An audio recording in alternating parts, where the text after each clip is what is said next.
But tell me, man, why do you believe that Jay and Puffy is close, even though Jay lawyer came out and said they're not? Because JayZ and Puff was given an assignment. Now, if the government is going to mandate that they are responsible for your well-being, they have to ensure the safety of your well-being. It's no secret that the world of hip-hop has always been as much about drama and power struggles as it is about beats and bars. But what if some of the biggest names in the game weren't just rivals? They were allegedly working together to control the entire industry. That's exactly what Gene Deal, Diddy's former bodyguard, has been claiming in recent interviews. And if what he says is true, the narrative of East Coast rap might be darker and more calculated than anyone could have imagined. So buckle up, because what you're about to hear might completely change the way you see the icons of hip-hop. Let's set the stage. The late 1990s and early 2000s were a critical time in rap history. The East Coast had cemented its dominance with artists like Biggie, JayZ, and JayZ redefining the sound of hip-hop, while the West Coast, led by icons like Dr. Dre, Snoop Dogg, and Shakur, was pushing back with its own brand of gritty, streetwise storytelling. It wasn't just music, it was a battle for cultural supremacy. And yet, according to Gene Deal, Diddy and JayZ, two of the most powerful figures in East Coast rap, weren't just trying to win this battle, they were allegedly working behind the scenes to suppress their own region's talent. And that was to destroy East Coast rap. And what I mean by that, and I know people gonna be like, yo, Gene is out of his mind and everything like that. Check this out, brother. Deal claims that Diddy and JayZ were given an assignment by unnamed industry forces to keep rising East Coast rappers from gaining too much power or influence. Why? Because, according to him, record labels were tired of paying massive advances, sometimes as much as 1 million units of currency or more, to New York artists, only to see smaller labels in the South generate even bigger profits with much smaller budgets. Southern labels like Cash Money and No Limit were creating platinum-selling albums with a fraction of the investment, and the industry saw an opportunity to shift its focus and its money away from the East Coast. And they was getting a lot of money to make albums and records. When they had guys down south that these labels was paying $250,000, $300,000 on record deals, and these guys was bringing back platinum albums and everything like that. So what they had to do was they had to keep. So what did Diddy and JayZ allegedly do? According to Deal, they used their influence to control who got signed and who didn't, effectively shutting the door on up-and-coming artists from their own region. He claims they deliberately kept artists like Cam'ron and Beanie Sigel from reaching their full potential, ensuring that no one from the East Coast could rise to challenge their dominance. And it wasn't just about money, it was about power. By keeping the playing field small, they could maintain their positions as gatekeepers of East Coast rap. New York rappers down.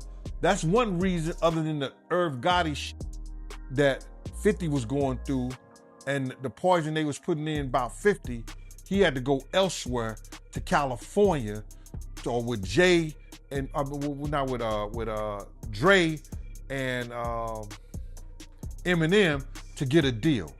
But it gets even deeper. Deal suggests that this wasn't just a business decision. It was part of a broader plan to dismantle the East Coast dominance in hip-hop altogether. According to him, the industry wanted to shift the spotlight away from New York and onto other regions, and Diddy and JayZ were allegedly complicit in making that happen. It's a shocking claim, especially when you consider how much these two have benefited from their association with East Coast rap. But if Deal is telling the truth, their success might have come at the expense of countless other artists who never got their shot. They did not want East Coast rappers to get big. They were suppressing all new artists that was coming out of New York. Jay and Diddy was doing that. Let's take a closer look at some of the names Deal mentioned. Cam'ron, for example, was one of the most promising talents to come out of New York in the late 90s and early 2000s. His witty wordplay and distinctive flow made him a fan favorite, and his Dipset crew was poised to take over the game. But according to Deal, JayZ allegedly blocked Cam'ron's rise by refusing to support him within the industry. This claim is backed up, at least in part, by statements Cam'ron himself has made over the years. In interviews, he's spoken about the challenges he faced trying to break through, even as his popularity grew. Was JayZ really behind it? It's hard to say for sure, but the timing is certainly suspicious. Because him and Diddy was giving that deal, we gotta keep these East Coast rappers down. Because down south rappers, Cash Money, No Limit, Ludacris and them, they was taking little money and bringing back more money and making more money for them. Then there's Beanie Sigel, another artist who seemed destined for greatness. Signed to JayZ's Roc-A-Fella Records, Beanie was a powerhouse lyricist with a loyal fan base, but his career never quite reached the heights many expected. Deal alleges that this was no accident, that JayZ deliberately kept Beanie from becoming too successful, perhaps out of fear that he would overshadow the Roc-A-Fella boss. Again, this claim is difficult to verify, but it raises questions about JayZ's role in shaping the careers of those around him. So they was placed to destroy the East Coast rap. And then along came a somebody. They was about to bring East Coast rap back. And there's nothing they could do about it. And this kid was finna put East Coast. And it's not just Deal making these accusations. Damn Dash, JayZ's former business partner, has also spoken out about the way Jay allegedly handled things at Roc-A-Fella. In interviews, Dash has accused Jay of prioritizing his own interests over the success of the label's other artists. He's even hinted that Jay might have been working against some of them behind the scenes. While Dash's comments are often dismissed as sour grapes, they do add another layer to the story Deal is telling. But what about Diddy? According to Deal, the bad boy mogul was just as involved in this alleged scheme as JayZ. Deal claims that Diddy used his power to suppress new talent, ensuring that no one could challenge his position as the king of New York.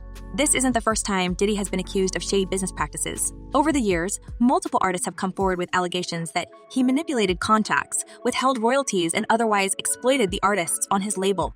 But Deal's claims go beyond bad business. If what he's saying is true, Diddy wasn't just looking out for his own interests. He was actively working to undermine the entire East Coast rap scene. Now, I ain't trying to say that's some kind of conspiracy, and maybe some other was going on, or this, that, and the third. But brother, he had that conversation with K. Slade 2 weeks before he was.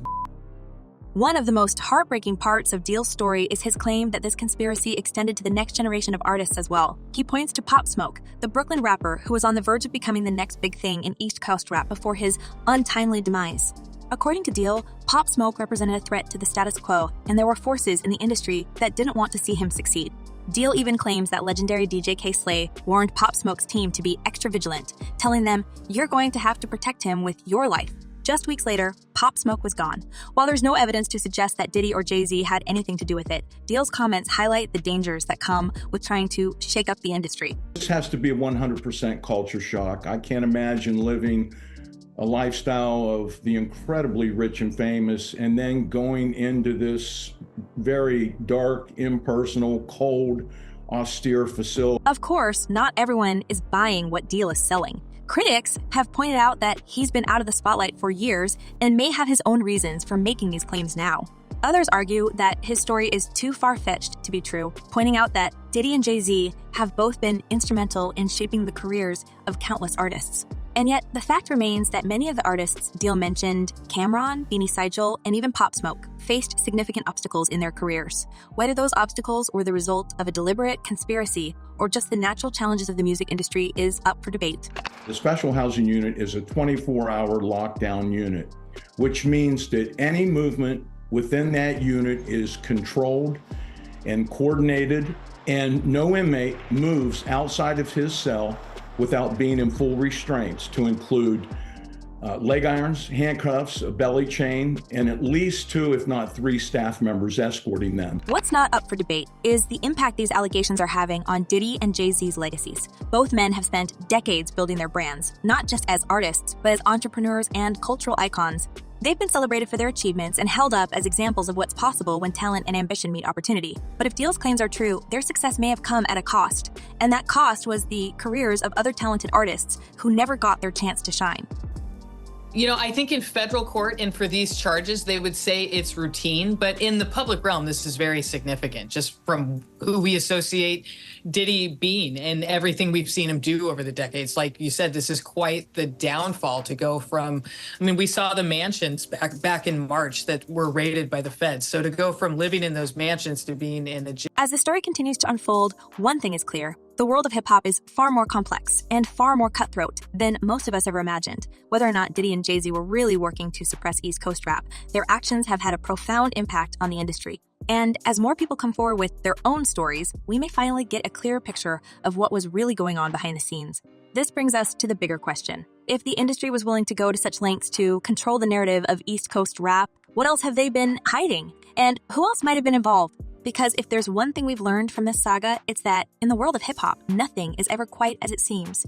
Let's dive even deeper into this tangled web of power, betrayal, and manipulation, because trust me, what comes next makes the first part seem almost tame.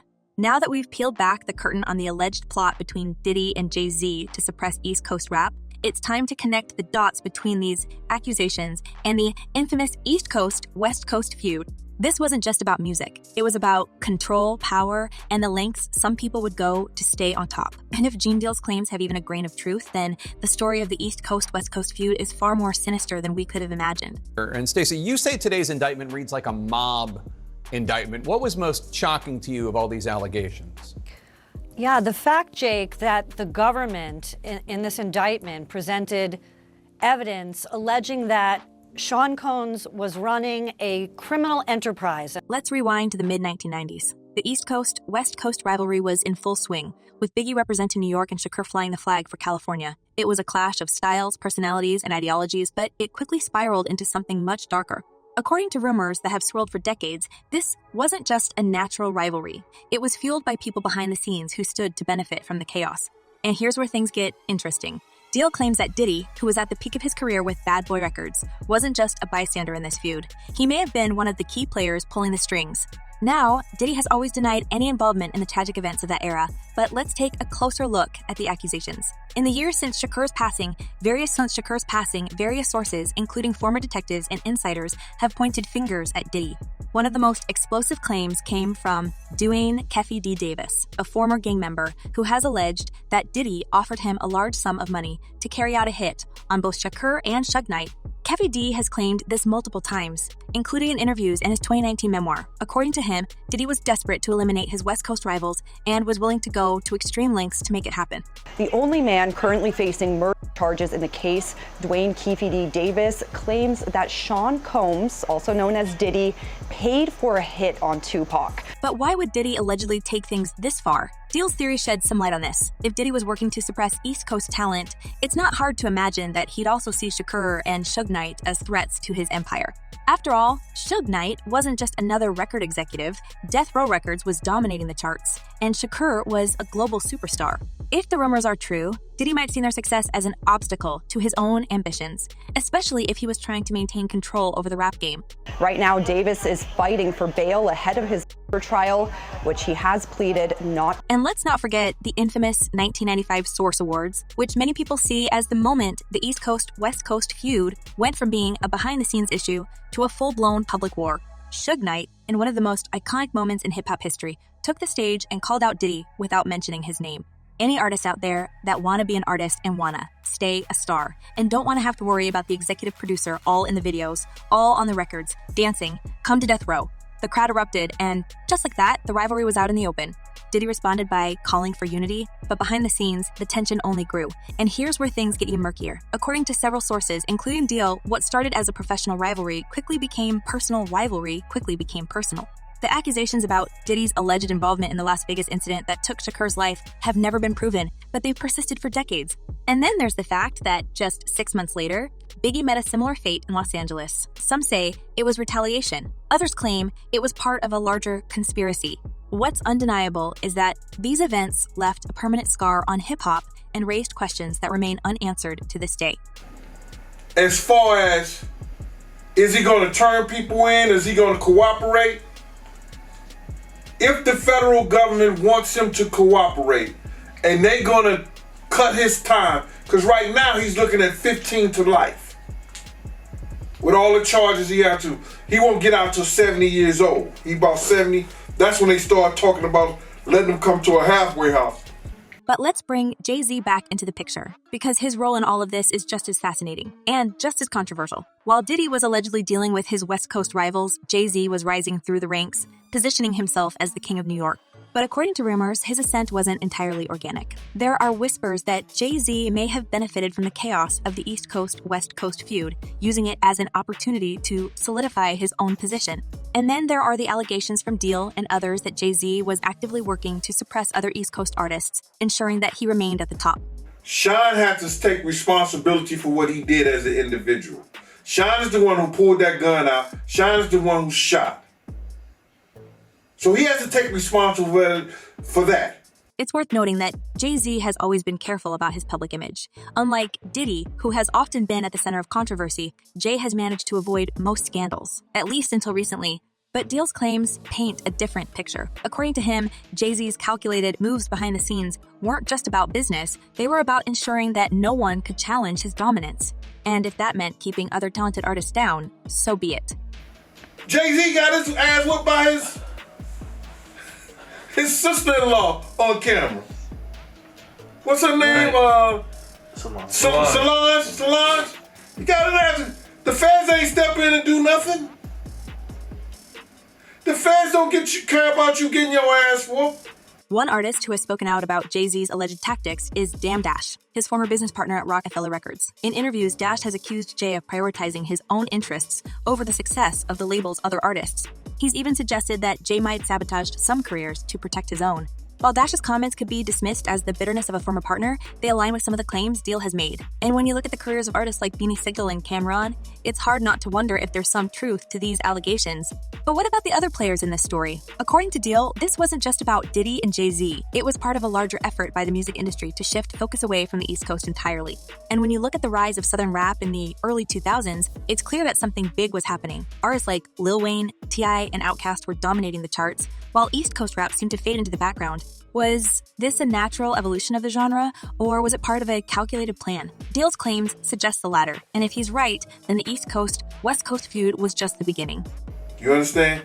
I think that they don't want, if they was in any of those freak-off tapes, if they played a part in